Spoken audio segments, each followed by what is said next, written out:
اعوذ باللہ من الشیطان الرجیم بسم اللہ الرحمن الرحیم الم تعلم ان اللہ له ملک السماوات والارض وما لکم من دون اللہ من ولی ولا نصیر ام تريدون ان تسألوا رسولکم کما سئل موسیٰ من قبل ومن يتبدل الكفر بالایمان فقد ضل سواء السبیل وَدَّ كَثِيرٌ مِّنْ أَهْلِ الْكِتَابِ لَوْ يَرُدُّونَكُمْ مِّن بَعْدِ إِيمَانِكُمْ كُفَّارًا حَسَدًا مِّنْ عِندِ أَنفُسِهِمْ مِّن بَعْدِ مَا تَبَيَّنَ لَهُمُ الْحَقُّ فَاعْفُوا وَاصْفَحُوا حَتَّى يَأْتِيَ اللَّهُ بِأَمْرِهِ إِنَّ اللَّهَ عَلَى كُلِّ شَيْءٍ قَدِيرٌ وَأَقِيمُوا الصَّلَاةَ وَآتُوا الزَّكَاةَ وَمَا تُقَدِّمُوا لِأَنفُسِكُم مِّنْ خَيْرٍ تَجِدُوهُ عِندَ اللَّهِ إِنَّ اللَّهَ بِمَا تَعْمَلُونَ بَصِيرٌ۔ ترجمہ۔ سورہ بقرہ پہلا پارہ۔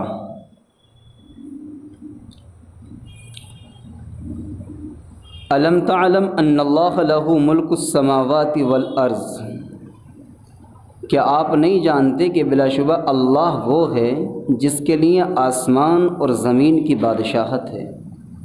وما لکم من دون اللہ، اور نہیں ہے تمہارے لیے اللہ کے علاوہ من ولی ولا نصیر، نہ کوئی مددگار اور نہ کوئی حمایتی۔ ام تريدون ان تسألوا رسولکم کما سئل موسیٰ، کیا تم یہ چاہتے ہو کہ تم سوال کرو اپنے رسول پاک صلی اللہ علیہ وسلم سے، کما سئل موسیٰ، اسی طرح جیسے کہ سوال کیے گئے موسیٰ علیہ السلام سے من قبل، اس سے پہلے۔ وَمَن يَتَبَدَّلِ الْكُفْرَ بِالْإِيمَانِ، اور جس شخص نے تبدیلی اختیار کی، جس نے بدل دیا کفر کو ایمان سے، فقد ضل سواء السبیل، پس تحقیق کہ وہ کھلی ہوئی گمراہی میں گمراہ ہے، وہ برا راستہ ہے۔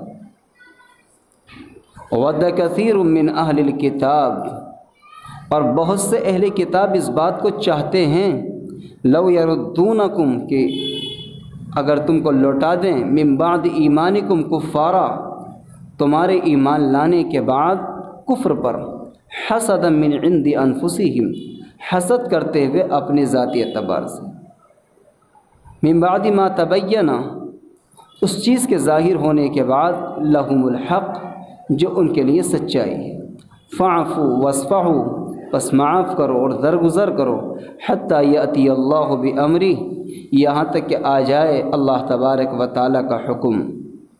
ان اللہ علی کل شیء قدیر، اللہ ہر چیز پر قادر ہے۔ وَأَقِیمُوا الصَّلَاةَ وَآتُوا الزَّکَاةَ، نماز قائم کرو اور زکوٰۃ ادا کرو۔ وَمَا تُقَدِّمُوا لِأَنفُسِکُم مِّن خَیْرٍ تَجِدُوهُ عِندَ اللَّهِ، اور نہیں بھیجو گے تم کوئی چیز اپنے لیے بہتری سے، تَجِدُوهُ عِندَ اللَّهِ، اس کو پاؤ گے اللہ کے پاس۔ ان اللہ بما تعملون بصیر، بلا شبہ اللہ تبارک و تعالی جو تم اعمال کرتے ہو دیکھنے والا ہے۔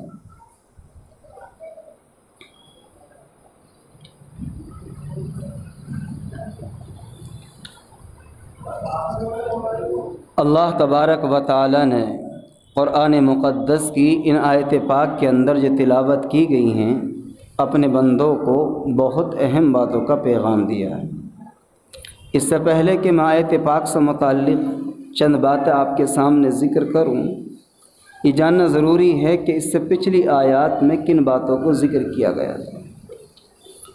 جو لوگ مسلسل درس کے اندر حاضر ہیں یا گزشتہ ہفتے موجود تھے، ان کے ذہنوں کے اندر بات ہوگی، بات یہ چل رہی تھی کہ اللہ تبارک و تعالی جس کو چاہتا ہے رحمت دیتا ہے اور جس کو چاہتا ہے مٹا دیتا ہے۔ یعنی میں خلاصے کے طور پر اگر آپ لوگوں سے سمجھانے کے لیے ایک بات کہوں تو شاید سمجھ میں آ جائے، دو پوری تفسیر کا خلاصہ بہت آسان سے لفظوں میں یوں کہوں کہ قرآن کریم کی گزشتہ آیات میں یہ بات بیان کی گئی تھی کہ اللہ اپنا فیصلہ لینے میں یا فیصلے کو ہٹانے میں کسی سے مشورے کا، کسی سے کوئی اور چیز کا محتاج، اللہ مالک الملک ہے، بادشاہ ہے، جب وہ کوئی کام کرنے پر آتا تو وہ خود فیصلہ لیتا تو پھر اس کو کوئی روک نہیں سکتا، اور جب وہ کسی کو ختم کرنے پر آتا تو اس کو کوئی روک نہیں سکتا۔ دونوں طرح کے فیصلے اللہ کے۔ آج کل تو برسات کا موسم چل رہا نا،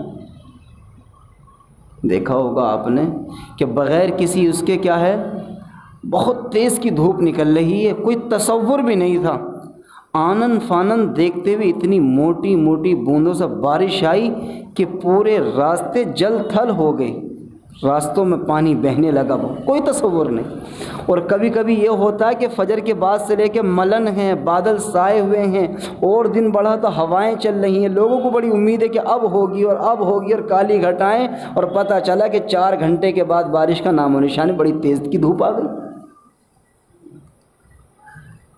وہ کسی کا محتاج نہیں، وہ اپنے فیصلہ لینے میں، اپنے فیصلہ ہٹانے میں بالکل آزاد۔ اسی کو تو قرآن نے کہا نا، ہم سب لوگوں کو وہ صورت یاد ہے نا، سورہ اخلاص، کیا کہا ہے قرآن کریم نے؟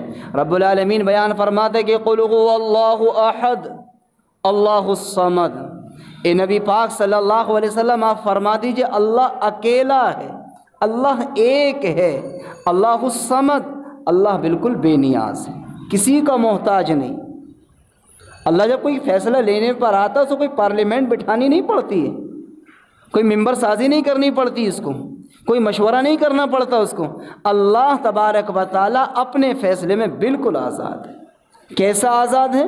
قرآن کریم نے دوسری جگہ فرمایا هو فعال لما یرید، وہ جو چاہتا ہے وہ کرتا ہے۔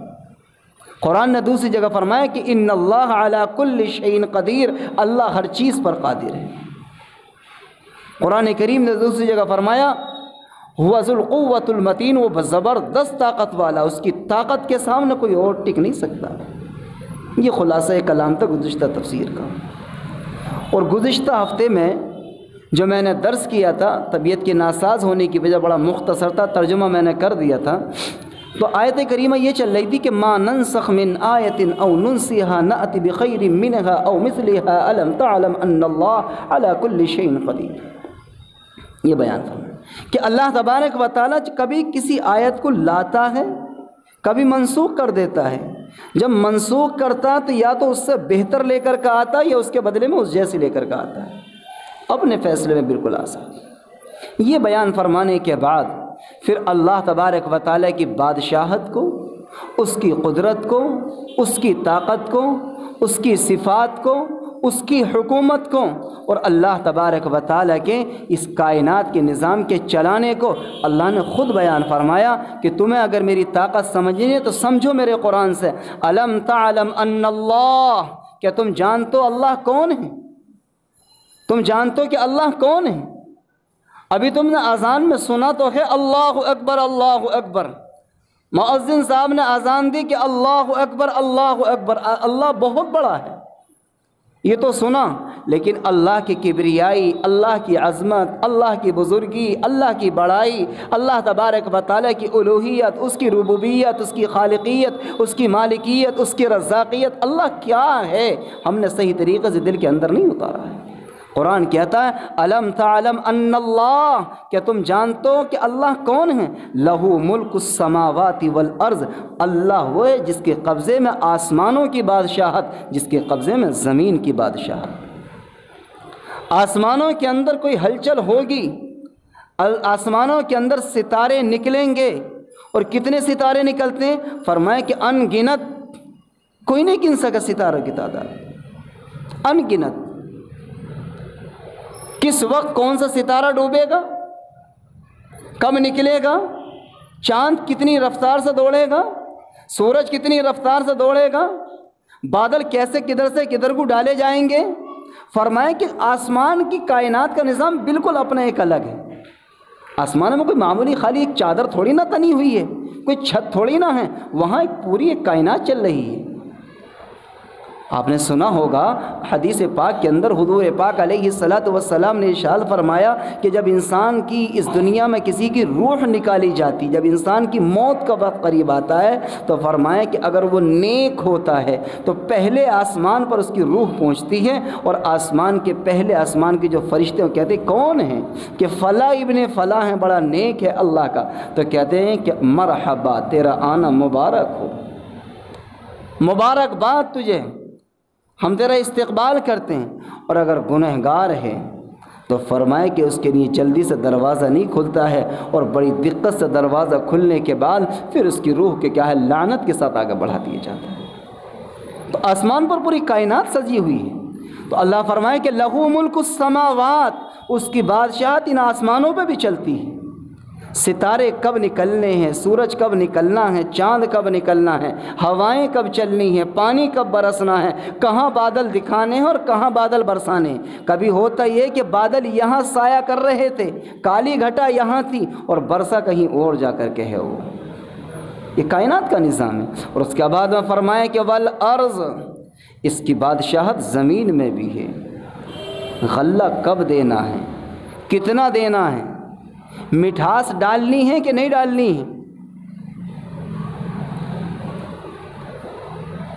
غلے کے اندر، پھلوں کے اندر، جڑی بوٹیوں کے اندر، جو زمین سے جڑی بوٹی نکلی اس میں شفا اتارنی کہ نہیں اتارنی ہے، غلے کے اندر وہ طاقت پیدا کرنی ہے کہ نہیں کرنی ہے، پھلوں کے اندر وہ لذت پیدا کرنی ہے کہ نہیں کرنی ہے، پھلوں کے اندر وہ مٹھاس، وہ چاشنی لانی کہ نہیں لانی ہے، پھولوں کے اندر وہ خوشبو پیدا کرنی کہ نہیں کرنی ہے۔ فرمایا کہ زمین سے کتنی چیزیں نکلتی ہیں، اس کا اندازہ نہیں ہے ہم لوگوں کو۔ قرآن کریم نے فرمایا وَمَا لَكُم مِّن دُونِ اللَّهِ من ولی ولا نصیر، اگر ان تمام طاقتوں کے باوجود اور اللہ تبارک و تعالیٰ کی اتنی کھل کر کے حقیقت کے آنے کے باوجود، اگر اس کے باوجود بھی کوئی اللہ کو پکارتا ہے تو پھر وہ کان کھول کر کے سن لے، من ولی ولا نصیر، نہ تو اس کا کوئی حمایتی ہوگا اور نہ کوئی اس کی مدد کرنے والا۔ اس کے بعد میں پھر رب العالمین نے بیان فرمایا ام تريدون ان تسألوا رسولكم كما سئل موسى من قبل ومن يتبدل الكفر بالایمان فقد ضل سواء السبیل۔ کیا بیان فرمایا رب العالمین نے؟ ام تريدون ان تسألوا رسولكم، کیا تم یہ چاہتے ہو کہ تم سوال کرو اپنے نبی پاک صلی اللہ علیہ وسلم سے، كما سئل موسى، جیسے کہ سوال کیے گئے موسیٰ علیہ السلام سے، من قبل، اس سے پہلے۔ حضرت موسیٰ علیہ السلام اللہ کے بہت بڑے پیغمبر ہیں، اور ایسے پیغمبر کہ اللہ نے ان کو شرف دیا۔ کیا لقب ہے موسیٰ علیہ السلام کا؟ موسیٰ کلیم اللہ، موسیٰ کلیم اللہ، اللہ سے بات کرنے والے، اللہ نے ان کو یہ شرف دیا تھا، لیکن دیکھنے کا نہیں تھا، بات ہی کر سکتے تھے صرف۔ ایک مرتبہ کوہ طور پر دل میں آ گئی کہ میں کیوں نہ اپنے رب کو دیکھ لوں، ایک مرتبہ تمنا آئی اور رب سے کہہ بیٹھے، بات تو چلی رہی تھی اللہ تبارک و تعالیٰ سے، اللہ بڑی دل کی تمنا کہ بتاؤ موسیٰ کیا تمنا ہے؟ ایک مرتبہ میں تمہیں دیکھنا چاہتا ہوں، بس میں دیکھنا چاہتا ہوں میرا رب ہے کیسا، اللہ میں تجھے دیکھنا چاہتا ہوں۔ تو کیا کہا تھا موسیٰ علیہ السلام سے کہ نہ موسیٰ، آنکھوں کے اندر وہ طاقت نہیں ہے، برداشت نہ کر سکو گے کہ نا، آپ دکھائیے تو صحیح، ایک جھلک دکھلائیے، وہ تو بات کی بات ہے، دیکھا جائے گا نہیں دیکھا جائے گا، کہ موسیٰ علیہ السلام نہیں دیکھ سکو گے، کہا کہ اللہ ایک مرتبہ، بس ایک مرتبہ دکھا دیجئے اپنا، ایک مرتبہ دیدار کرا دیجئے۔ پھر اللہ نے کیا کہا تھا؟ ٹھیک ہے موسیٰ، جب یہی بات ہے تو پھر ہم یہ سامنے والا پہاڑ ہے، ہم اس پر اپنی تجلی ڈالتے ہیں، اپنے نور، خود نہیں آ رہے میدان میں، بس جو ہمارا نور ہے، رب کا جو نور ہے، اللہ کا جو نور ہے نا، کہ اللہ نے کہا کہ میں اپنا نور سامنے والے پہاڑ پر ڈالتا ہوں، اس پہاڑ پہ پڑنے کے بعد جو اس کی پلٹ، اس کا جو عکس آئے گا، جس کو الٹا، جو آپ نے دیکھا ہوگا کبھی کبھی آئینے پر، شیشے پر جب لائٹ لگاتے ہیں تو اس کی روشنی ادھر آتی ہے نا پلٹ کر کے، فرمایا کہ اس پہاڑ پر ہم اپنا نور کی تجلی ڈالیں گے، اس کا جو پلٹ کر کے آئے گا، اس روشنی کو اگر تم نے برداشت کر لیا تو میں سمجھوں گا۔ بس جیسے ہی ادھر کہا کہ پہاڑ دیکھتے رہیے بس، اور جیسے ہی اس پہاڑ پر روشنی پڑی اور جو تجلی ان کے چہرے پہ پڑی ہے تو قرآن کہتا ہے وَخَرَّ مُوسَىٰ صَعِقًا، وَخَرَّ مُوسَىٰ صَعِقًا، موسیٰ علیہ السلام فوراً بے ہوش ہو گئے، برداشت نہ کر سکے میرے رب کی تجلی، برداشت نہ کر سکے۔ یہ تو اللہ تبارک و تعالیٰ کے کرم، اس کے احسان، اس کی نوازش کی بات ہے کہ اللہ تبارک و تعالیٰ نے مومن کے دل کے اندر، جس کے دل کے اندر ایمان ہوگا سچا پکا، صحیح درجے کا مومن ہوگا، اللہ نے اپنی نور کو اس کے دل میں اتار دیا ہے۔ اللہ کے رسول، میں ایسے بنا صفحے کی بات نہیں کہتا، حوالے کے ساتھ کہتا ہوں، میرے آقا علیہ الصلوۃ والسلام نے کیا فرمایا؟ اتقوا فراست المؤمن فإنہ ینظر من نور اللہ۔ دیکھو مومن کی بینائی سے بچو، مومن کی فراست سے بچو۔ فإنہ ینظر من نور اللہ، اس لیے کہ وہ اللہ کے نور سے دیکھتا ہے۔ اللہ تبارک و تعالیٰ نے جس کا ایمان سلامت بنایا ہوتا ہے نا، اس کی آنکھوں میں بھی عجیب نورانیت ہوتی ہے، ایسا نور ہوتا ہے کہ صحیح اور غلط کو چہرہ دیکھ کے بتا دے گا کہ یہ آدمی واقعی صحیح اور یہ آدمی واقعی غلط ہے۔ اللہ نے ایسا نور دیا ہوتا ہے۔ ایک عربی کا مقولہ سنا دوں، عربی کا مقولہ ہے، حدیث پاک بھی ہے ویسے، لیکن حدیث پاک کے الفاظ دوسرے ہوں گے، مجھے تو جو یاد ہے وہ سنا رہا ہوں۔ لا يدلغ المؤمن من جرح واحد، کہ مومن آدمی ایک سوراخ سے 2 مرتبہ نہیں ڈسا جاتا ہے، ایک سوراخ سے 2 مرتبہ نہیں ڈسا جاتا مومن آدمی۔ اشارہ اس طرف تھا کہ مومن آدمی نہ تو کسی کو دھوکہ دیتا ہے نہ دھوکہ کھاتا ہے، اور اگر کوئی دھوکہ ایک مرتبہ دھوکے سے دے بھی دے تو دوبارہ پھر اس مومن آدمی کو دھوکہ نہیں دے سکتا ہے، اور اگر بار بار دھوکہ کھا رہا ہے تو پھر اس کے ایمان کی کمزوری ہے، ایمان کے اوپر بنا، ایمان کی محنت کرے۔ سارے عالم کے اندر یہ محنت چل رہی ہے، ایمان بناؤ، ایمان بناؤ۔ ایمان کیا ہے؟ ایمان کیا ہے؟ فرمائے کہ ایمان 3 چیزوں کا نام ہے۔ اسلام، ایمان کی بنیاد، اسلام کی بنیاد کتنی چیزوں پر؟ 5 چیزوں پر۔ ایمان کتنی چیزوں پر لانا ضروری ہے؟ 7 چیزوں پر۔ ایمان کی شاخیں کتنی ہیں؟ 70 ہیں۔ ایمان کی شاخیں 70 ہیں۔ اللہ کے رسول نے فرمایا نا، الایمان بضع 70 شعبۃ فافضلها قول لا الہ الا اللہ وادناها اماطۃ الاذى عن الطریق والحیاء شعبۃ من الایمان۔ اللہ کے رسول نے فرمایا کہ ایمان کی 70 سے زیادہ شاخیں، سب سے اعلیٰ درجہ کیا؟ لا الہ الا اللہ کا کہنا ہے۔ وادناها اماطۃ الاذى عن الطریق، اور سب سے نچلا درجہ کیا ہے؟ کہ راستے سے تکلیف دہ چیز کا ہٹا دینا ہے۔ والحیاء شعبۃ من الایمان، اور حیا بھی ایمان کا ایک شعبہ ہے۔ ایمان کتنی چیزوں پر لانا ضروری ہے؟ 7 چیزوں پر۔ کون کون سی چیزیں؟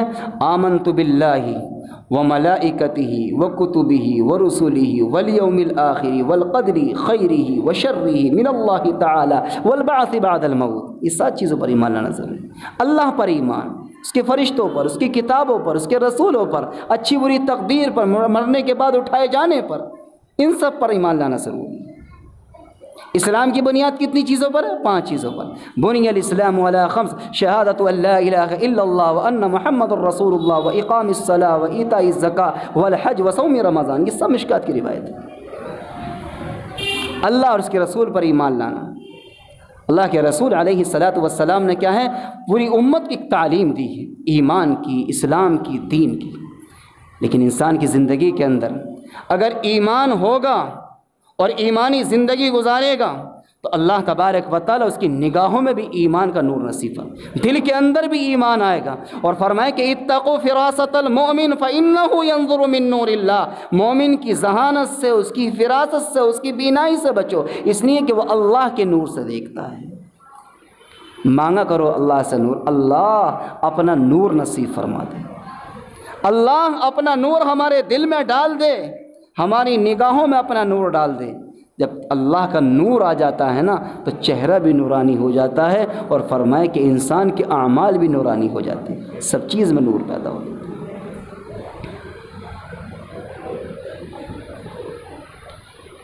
آج کل تو ڈیکوریشن کا دور ہے نا، مساجد میں دیکھو لائٹوں کا دور ہے، کمپیوٹر سب چیزوں، مکانوں میں دیکھو بہت شاندار، ہر آدمی ذرا ڈیکوریشن چاہتا ہے، ہر چیز میں شائننگ چاہتا ہے، ذرا اچھا معیاری۔ آپ نے دیکھا ہوگا حتیٰ کہ جوتے کی دکان پہ بھی جاتا ہے نا آدمی تو کیا کہتا ہے؟ ذرا اچھا سا نکالنا۔ کپڑے والے کی دکان پہ 2 کپڑے 4 کپڑے 6 کپڑے ڈال دے گا، نہیں اور اچھا نکالو اور اچھا۔ ہر آدمی معیار چاہتا ہے۔ اللہ نے فرمایا کہ جب تمہیں معیار ہی چاہیے تو پھر مجھے بھی تو اعمال میں معیار چاہیے۔ سورہ ملک کی آیت ہے نا 30ویں 29ویں پارے، کیا الذی خلق الموت والحیات لیبلوکم ایکم احسن عملا، اللہ نے فرمایا میں تمہیں دیکھنا چاہتا ہوں کون انسان کتنے اچھے عمل کر کے آتا ہے۔ ڈگا ماری نماز نہیں، من چاہی نماز نہیں، پھر اللہ تمہاری نمازوں کو بھی تو رکھ۔ تم نے کپڑا پہنا تھا نا، کپڑے کی دکان پہ گئے تھے، اچھا کپڑا مانگا تھا، اللہ نے تمہیں اچھا پہنا دیا۔ سیب کے ٹھیلے پہ کھڑے ہو کر کہا تھا ذرا اچھا سے سیب نکالنا، اللہ نے تمہاری چاہت کے مطابق اچھا سیب کھلایا، تمہیں اچھا سیب کھلایا، اچھا کھانا کھلایا، اچھا کمرہ دیا، سونے کا اچھا بستر دیا، رہنے کا اچھا مکان دیا، سب چیز میں تم نے اچھائی چاہی، تو اللہ نے تمہاری من کے مطابق سب کچھ میں اچھائی پیدا کر دی۔ میرا رب یہ کہتا ہے میرے بندے اپنے اعمال میں بھی اچھائی لے کر کہا۔ جب نماز پڑھنے کھڑا ہو جا تو پھر تیرا دل اور دماغ بھی تیرے رب کی طرف ہونا چاہیے، دائیں بائیں نہ بھاگنا چاہیے۔ جب تو سجدے میں چلا جائے اور تو کہے سبحان ربی الاعلیٰ، ساری بلندیاں، ساری عظمتیں، ساری بزرگی میرے رب کے لیے ہیں، تو تیرے دل کے اندر تیرے رب کی بڑائی آ جانی چاہیے کہ سب سے بڑا کون ہے؟ میرا اللہ ہے، میرا اللہ ہے۔ اس کو قرآن نے بیان۔ بات میری لمبی ہو گئی، میں کہنا یہ چاہ رہا تھا آپ لوگوں سے کہ ام تریدون ان تسألوا رسولکم کما سئل موسیٰ من قبل، تو موسیٰ علیہ السلام سے سوال کیے گئے تھے، بڑے عجیب عجیب سوال کیے گئے تھے ان کی امت میں۔ تو ایسے ہی سوال کچھ کفار و مشرکین یہود و نصارہ نے کس سے سوال کیے؟ حضرت محمد الرسول اللہ صلی اللہ علیہ وسلم سے سوال کیے۔ کیا سوال کیے حضور پاک علیہ السلام سے؟ کیا سوال ہو رہے تھے؟ سوال یہ ہو رہے تھے کہ اے محمد صلی اللہ علیہ وسلم، موسیٰ علیہ السلام پر تو پوری تورات ایک مرتبہ میں اتر گئی تھی، یہ کیا بات ہے کہ قرآن کریم آپ پر تھوڑا تھوڑا اتر رہا، آپ کے اوپر کیوں نہ اترا؟ عجیب سا سوال تھا۔ تمہیں اس چیز سے کیا مطلب؟ یہ رب جانتا اپنی حکمت کو کتنا قرآن بھیجنا ہے کتنا نہیں بھیجنا ہے، جتنا آ گیا تمہارا کام عمل کرنا کہ یہ سوال کرنا اللہ نے پورا قرآن ایک ساتھ میں کیوں نہیں بھیجا؟ تو فوراً اللہ نے کیا ہے جبرائیل امین کو بھیجا اور کہا کہ میرے نبی کے پاس اس کا جواب لے کر کے جاؤ، اور کہا کہ ان سے یہ کہو ام تریدون ان تسألوا رسولکم کما سئل موسیٰ من قبل ومن یتبدل الکفر بالایمان فقد ضل سواء السبیل، کہ تم بھی اپنے نبی پاک صلی اللہ علیہ وسلم سے ایسے ہی سوال کرنا چاہتے ہو جیسے موسیٰ علیہ السلام سے سوال کیے گئے تھے۔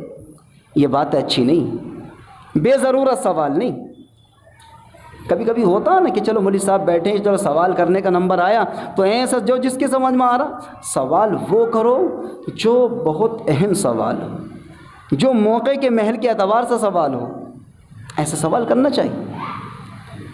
میں نے کہا کہ بھائی ایک مثال دے کے کہہ رہا ہوں، میں یہاں کو نہیں کہہ رہا، سوال کوئی بھی کر سکتا ہے، ایک مثال دے۔ میں نے کہا بھائی جس کو جو سوال کرنا معلوم کر لو۔ کوئی آ کر کے یوں کہنے لگا مولوی صاحب یہ بتاؤ موسیٰ علیہ السلام کی ماں کا نام کیا تھا؟ تو ظاہر سی بات ہے بھائی جو نام ہوگا تمہیں کیا مطلب ہے؟ تم سے نہ قبر میں پوچھا جا رہا، نہ حشر میں پوچھا جا رہا، نہ دنیا میں تمہارے کام آ رہا، جو بھی نام ہوگا ان کی ماں کا۔ ایسا سوال جس کا دین اور دنیا میں کہیں کوئی ضرورت نہ پڑے، بے ضرورت سوال اچھا نہیں ہے۔ سوال کرنا نماز سے، قرآن سے، دین سے، شریعت سے، قربانی سے، روزے سے، ان جس چیز کی ہمیں دنیا میں ضرورت پیش آئے گی اعمال میں، اس کا سوال کرو نا ہم سے۔ تو قرآن کریم نے اس کو بیان فرمایا ایسا سوال نہ کرو تم کسی سے جس کو کیا ہے، جیسے کہ موسیٰ علیہ السلام سے بے پر کے سوال ہوتے تھے، اور آگے فرمایا کہ وَمَن يَتَبَدَّلِ الْكُفْرَ بِالْإِيمَانِ فَقَدْ ضَلَّ سَوَاءَ السَّبِيلِ۔ وَمَن يَتَبَدَّلِ الْكُفْرَ بِالْإِيمَانِ، جس نے بدل دیا کفر کو ایمان سے، یعنی ایمان لانے کے بعد اللہ نے ایمان کی دولت دے دی، ایمان کی چاشنی، ایمان کی حقیقت، ایمان کی نورانیت، ایمان کی عظمت، ایمان کی حقیقت اللہ نے دل میں اتار دی، اس کے باوجود اگر آدمی اس سے پیچھے ہٹ گیا، اللہ فرماتا فقد ضل سواء السبیل، اس نے گمراہی کا راستہ اختیار کر لیا، برا راستہ اختیار کر لیا۔ نجات کا راستہ کون سا ہے؟ ایمان کا راستہ نجات کا ہے۔ اس کے بعد میں کیا فرمایا؟ وَدَّ كَثِيرٌ مِّنْ أَهْلِ الْكِتَابِ لَوْ يَرُدُّونَكُم مِّن بَعْدِ إِيمَانِكُمْ كُفَّارًا حَسَدًا مِّنْ عِندِ أَنفُسِهِمْ۔ اس آیت سے متعلق انشاءاللہ زندگی بخیر رہی تو پھر آئندہ ہفتے بات آئیں گی۔ اللہ تعالیٰ عمل کرنے کی توفیق نصیب فرمائے، اس لیے کہ 25 منٹ درس کرتے ہوئے 5 منٹ سوالات کے ہیں، اللہ عمل کی توفیق نصیب فرمائے۔ کوئی سوال ہو تو معلوم کر سکتے ہیں۔